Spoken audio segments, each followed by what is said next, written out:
serial killers that are still on the loose today. This should be very, very interesting. Get your popcorn, get your snacks, and let's watch this video together.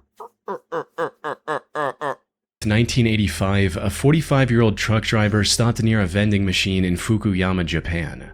He was exhausted from work and was looking for an energy drink to help him power through the rest of the day. When he approached the vending machine, however, he noticed something surprising. A bottle of Oranaminsi energy drink was already in the pickup tray. Thinking he'd lucked down on a free drink, the truck driver wasted no time chugging it down.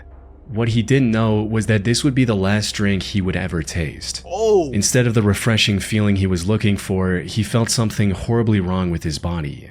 A bitter, burning sensation quickly spread throughout his throat, followed by an intense wave of nausea.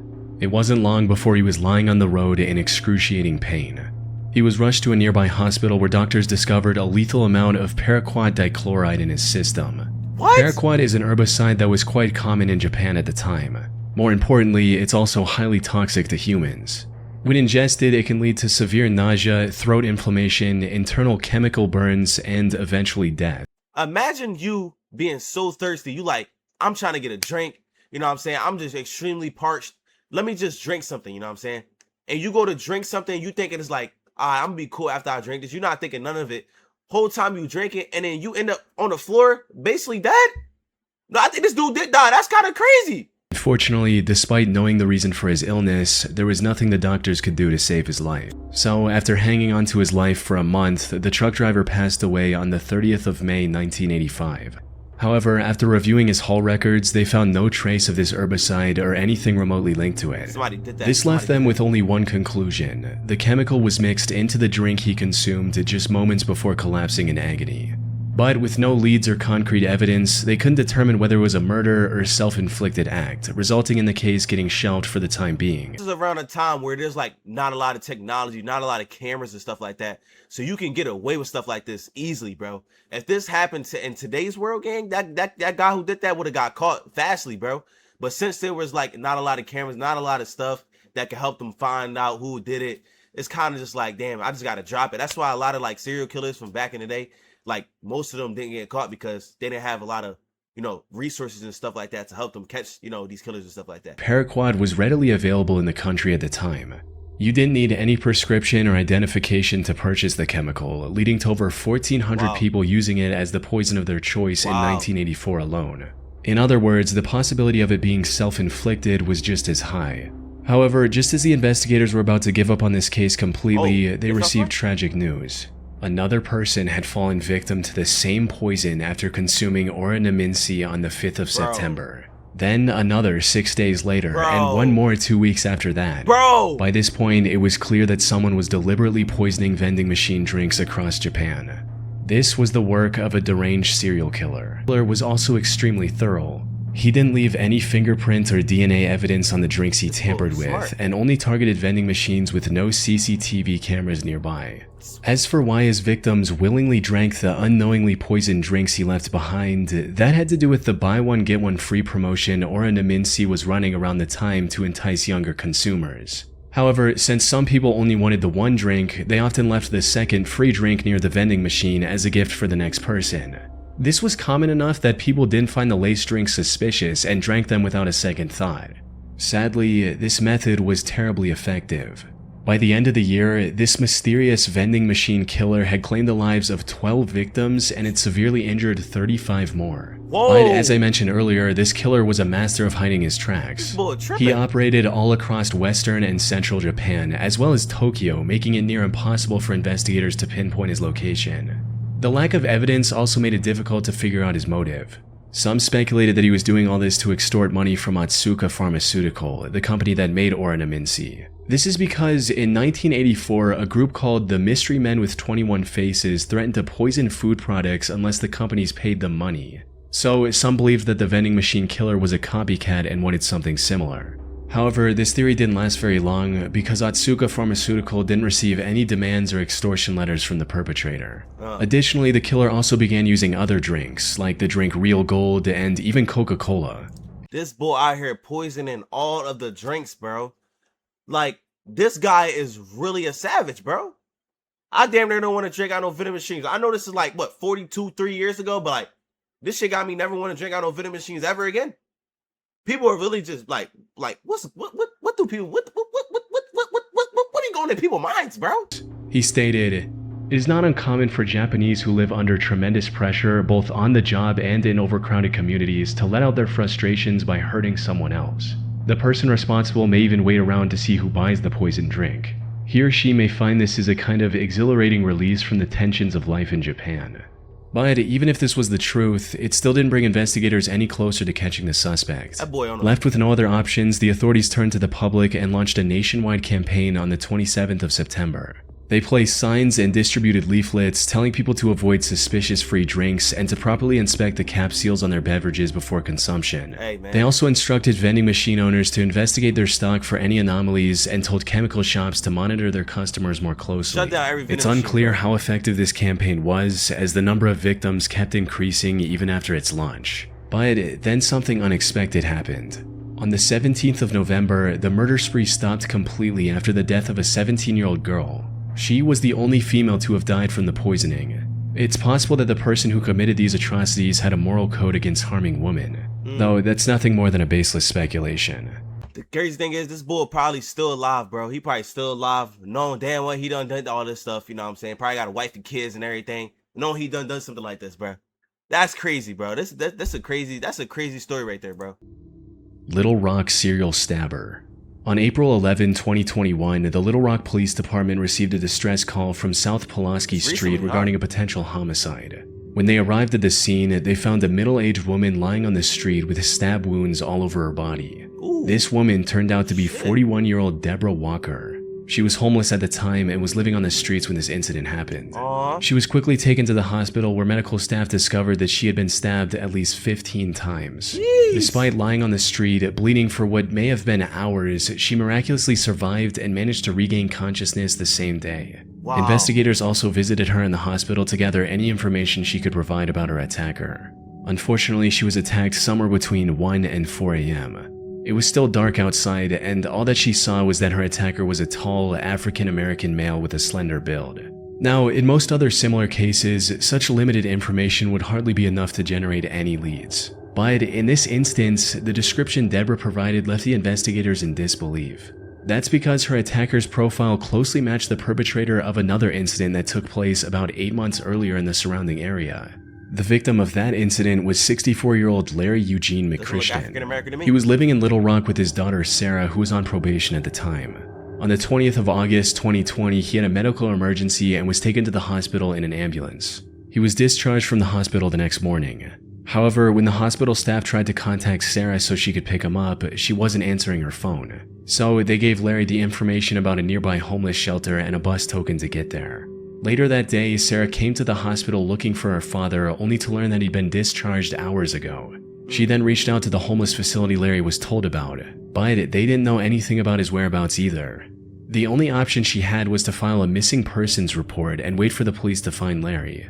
2 days later, on the 24th of August, Sarah received the call she was waiting for. Tragically, it wasn't the news she had hoped for.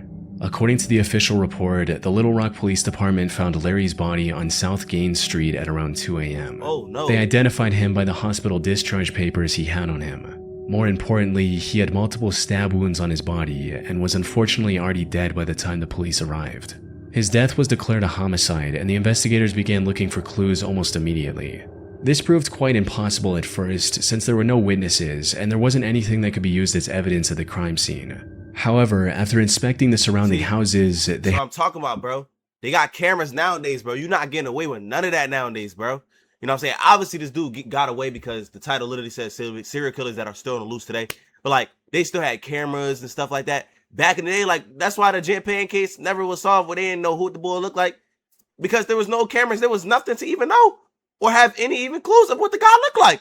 They don't even know anything about that guy. But here, you know what I'm saying? They can see this bull on footage right here. You know, they can see where the bull was at, you know what I'm saying? It's more clues that they can get, you know what I'm saying? But this guy right here is sick in the head, my guy. Whoever done did this, bro. Had a major breakthrough. The CCTV camera outside a nearby house had captured the suspect walking down the street when suddenly he spots Larry and begins walking towards him. After committing the crime, he tries leaving the area only to stop, go back, and stab Larry one last time before fleeing. As mentioned earlier, this man matched the profile Deborah gave to the police, leading investigators to believe she was attacked by the same person. Like, you did that, like, you know, you took somebody's life, and then you go back for seconds, bro. Like, you go back for seconds, and you did it one more time just to seal the deal. You just stabbed the person, like, I don't know how many times, and you just walking and try to get back to wherever you're gonna go, and you just stop. You know what? I'm not done. Let me go hit him up one more time. Bro, what is your issue, dude? Like, while looking into older cases, they also connected the same killer to another murder that happened in the area on September 23rd, 2020. The victim of this incident was 62-year-old Jeff Welch, another homeless man who was living in an abandoned home. On the morning of that day, Jeff's friend found him on the porch of his house with a stab wound on his neck. By this point, the investigators knew they were dealing with a deranged serial killer. However, just as they uncovered the connection between the three attacks, another tragedy unfolded. On April 12, 2023, a day after the attack on Deborah Walker, another one of his victims was found on the Wright Avenue overpass. The only thing in common with these 4 attacks was that they all involved homeless individuals, and they all happened between 1 and 4 a.m. There seemed to be no clear pattern on how the perpetrator selected his targets. This left the Little Rock community terrified to leave their homes, fearing they might become the next victim of the serial killer on the loose. After realizing the potential danger of the situation, LRPD began spreading awareness about the man who is now being referred to as the Little Rock Slasher. They also turned to the public to ask for any information they could provide on the matter, and even announced a $20,000 reward. We also need your help. $20,000? If you have seen anything suspicious or have surveillance cameras on your homes or businesses in this area, please contact us at 501. Unfortunately, despite having CCTV footage of the suspect, the Little Rock Slasher was never caught. The case remains a mystery to this day, or at least that's what the official reports say. While researching this case, I came across an Arkansas-based blog called the Snarky Media Report. The authors of this blog did their own investigation into the slasher case, and what they found was shocking to say the least. Put simply, they claim to have found the true identity of the killer after talking to multiple locals and Deborah, who, according to their blog, already knew the identity of her attacker.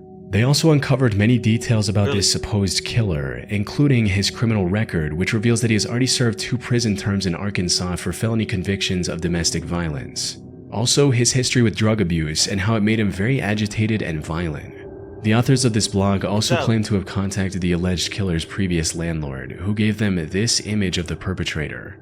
Which begs the question, if they know so much about the slasher, including his legal name, why didn't they give this info to the police? That's where the case goes from creepy to bizarre, since, according to them, they've already given everything they had to the relevant authorities.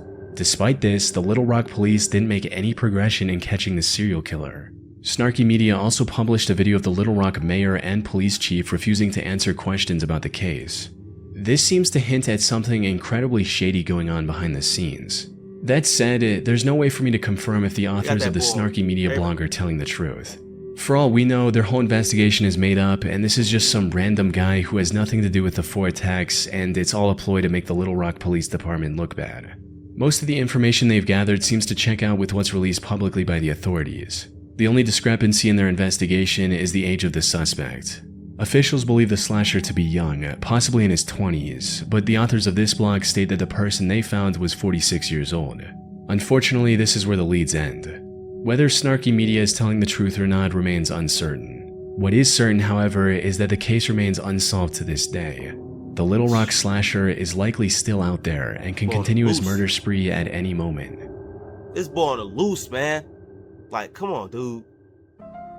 Thanks to Trade Coffee for sponsoring this video. All right, we're not here for the sponsors, buddy. We are not here for the sponsors. I repeat, we are not here. He's giving these away for free. That's right. Time 17, 1997, 21-year-old Patrick McNeil went out with his friends. He spent the evening out drinking with his friends in the Dapper Dog Bar in Manhattan. During this time, he likely drank more than he could handle, resulting in him throwing up in the bar's bathroom before leaving in a highly unstable and disoriented state. Patrick was then seen turning left onto 90th Street, heading in the direction of the East River. This was the last time anyone would see Patrick alive. Following this night out, Patrick vanished into thin air. Despite extensive efforts, authorities found no leads or clues to his whereabouts.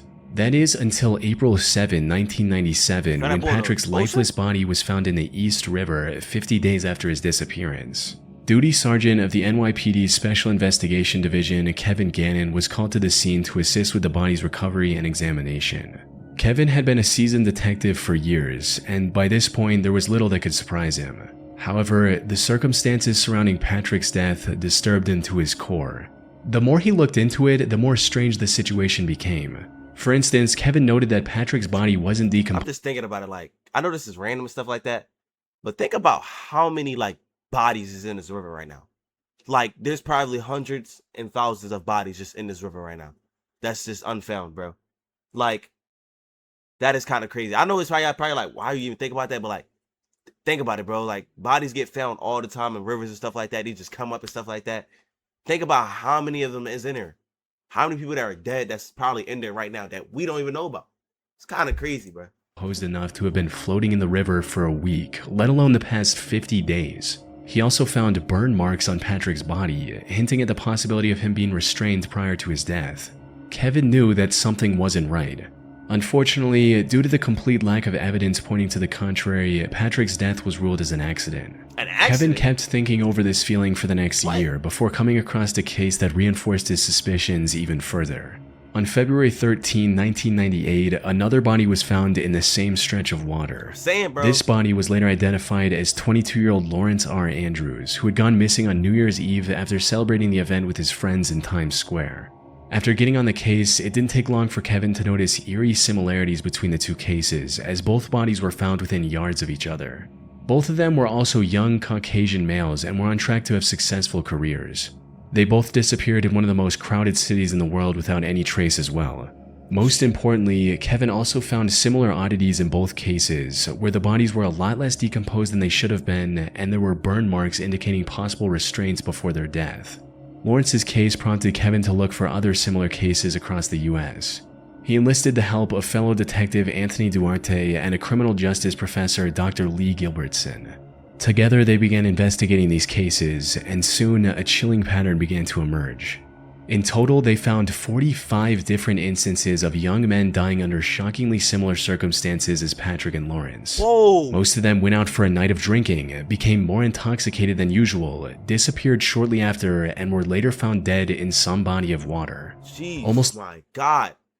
Like 45 victims, bro, found during the investigation. That is wild, bro. That means this bull is sitting there at bars, probably just in the bar. You probably even never know. He just probably in the cut, waiting for you to leave that John, catch you on the alley or something like that, getting you, and then just doing the same thing over 45 times, bro.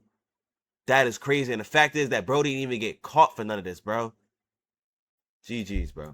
All of them were also Caucasian and on track to have a high-paying career like engineering after college.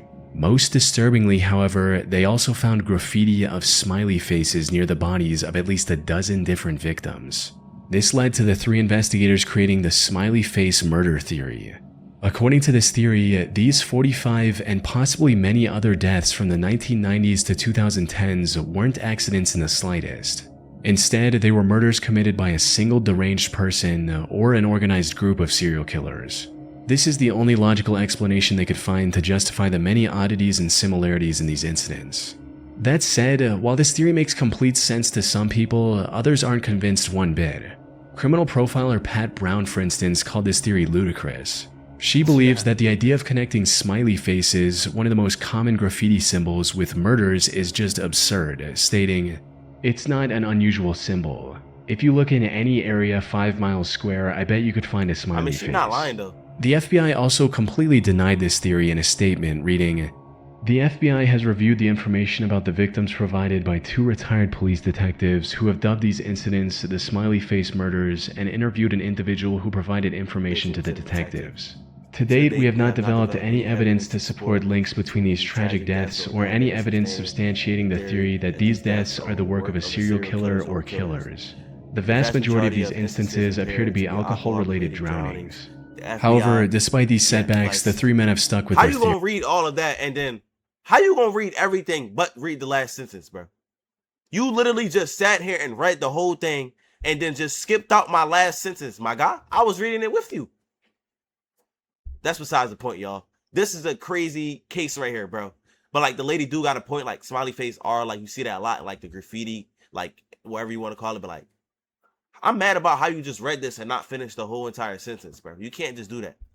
Alcohol-related I was drownings. catching a flow sleep. However, like, despite these setbacks, the three men have stuck with their theory. They're still working on finding evidence to back their observations. man, it's over. That said, if their hunch is correct, it would mean one of the most wicked serial killers in American history is still at large today. Man, that boy just got away with that, man. I-70 killer. You be having people like that get away, but you got people that's stealing the Starbursts and Skittles out of the store that get caught immediately. But you got people like that roaming around and stuff like that. Man, that's some bull. This making me mad, bro. These boys done this and they still walking to this day. That is crazy, bro. Robin Fuldauer was a 26-year-old Indiana University graduate who was working at an Indianapolis Payless shoe source store near I-70 in 1992. The 8th of April was supposed to be her day off. However, just as she was getting ready to relax at home, the employee who was supposed to man the counter called in sick. Left with no other options, her manager called Robin and told her to cover the shift instead. Robin wasn't very happy about this emergency shift change, but she reluctantly agreed, arriving at the store at 10 a.m. and starting her shift as usual. Unfortunately, her day was about to get a whole lot worse. Everything seemed normal until 2 p.m. when the manager called the store for a routine check. To her surprise, Robin wasn't picking up the phone. She kept trying for a few minutes before giving up and calling the Speedway gas station neighboring the shoe store. One of the gas station employees, a friend of Robin's, went to the Payless store to see if she was doing okay. However, what she found in... What y'all know about getting those little Payless shoes before school? You know, the ones that look like you about to tap dance, you know? What y'all know about getting those, right? Besides the point. Sorry. Left her confused. The store was in slight disarray and some of the shoes were missing from the shelves. The cash register was also open and there was no money in it. Most concerning of all, there were no signs of Robin anywhere. Her friend called out Robin's name, hoping she was just in the back and would respond. But when she didn't hear anything from Robin after minutes of standing in the store, she became worried and called the police at around 2:20 p.m. The cops arrived within minutes and began searching the store for clues on Robin's whereabouts. And it wasn't long before they made a devastating discovery. They found Robin lying in the store's back office, covered in blood. Ooh. It was already too late. During questioning, an employee from the store across the street claimed to have seen a strange man loitering around the shoe store a couple hours earlier. According to this employee, the man sat on the curb for about a half hour, rifling through his bag and staring at the Payless store. They then saw the same man a few minutes later trying to hitch a ride back to Interstate 465, which was about a quarter mile from the store's location. Unfortunately, they were too far away to get a good look at the man's face. Given the money stolen from the register, and without any other leads, investigators filed this as nothing more than a robbery gone wrong. However, they couldn't have been more wrong. Because just 3 days later, something similarly tragic happened to 23-year-old Patricia Smith and 32-year-old Patricia Makers. The two were working at a bridal shop in Wichita along I-70. The incident happened a little past their usual closing time as they were waiting for a customer who had a pickup. When they saw a man approaching the store, they assumed that it was the customer. However, this man drew a gun on the two after entering the store, took them to the back, and executed both with shots to the back of their heads. As the killer was leaving the store, he crossed paths with the actual customer the girls were waiting for. Without hesitation, he aimed his gun at the man and ordered him to head to the back of the store. But the customer defied his command and ran, narrowly escaping with his life. He later helped the police draw a sketch of the killer. Unfortunately, the sketch didn't provide much of a breakthrough. By this point, the authorities were certain they were dealing with a serial killer, but despite their efforts, the killer's spree continued. By May 7th, he had taken 3 more victims in small, low-traffic stores along the I-70 highway. By the time investigators managed to compile a few more sketches, the I-70 killer stopped his quest and went into hiding. That is... Man, how... Wait, you mean to tell me these are like the sketches that they draw? All of them look different, bro. Maybe, is this what I'm looking... All of them look different. This don't even look like the same guy. We know he a white male, of course. I'm trying to figure out who is this guy right here. This guy, like, who drew this shit? At least they got the nose right. They got the nose right in every single one, except this one.